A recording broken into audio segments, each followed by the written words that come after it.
এখন কি করণীয় আপনার? কিচ্ছু করার না, এখানে খারাপ থাকবো যতক্ষণ মানুষ নিশ্চিন্তে যেখানে যতক্ষণ বড় ততক্ষণ থাকবো। মানুষ তো এই ভাই নাকি এই দিকে বলতে আসতে পারছে না। আরে প্রশাসন তো রাতভর ওর সাথে দালালি করেছে, রাতভর ওর সাথে দালালি করেছে। এই পরিস্থিতি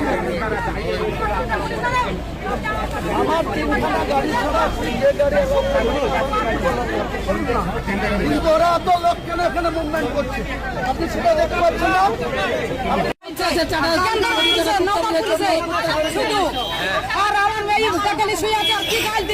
আপনার স্বামী এখন কোথায়? আমার স্বামীকে কাল থানায় ধরে গেছে পুলিশে। কি কেসে, কি কারণে? তার জন্য ধরে গেছে।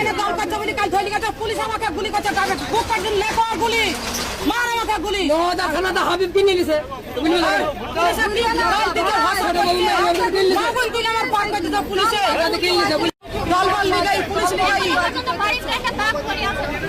এখন পরিস্থিতি কি? এখন পরিস্থিতি আমার বাড়ি ঘর ভাঙচুর করেছে আজ রাতে। কারা ভাঙচুর করেছে? কি কারণে?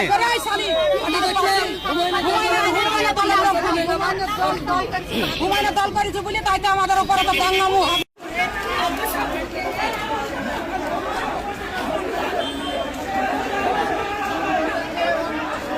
ভাই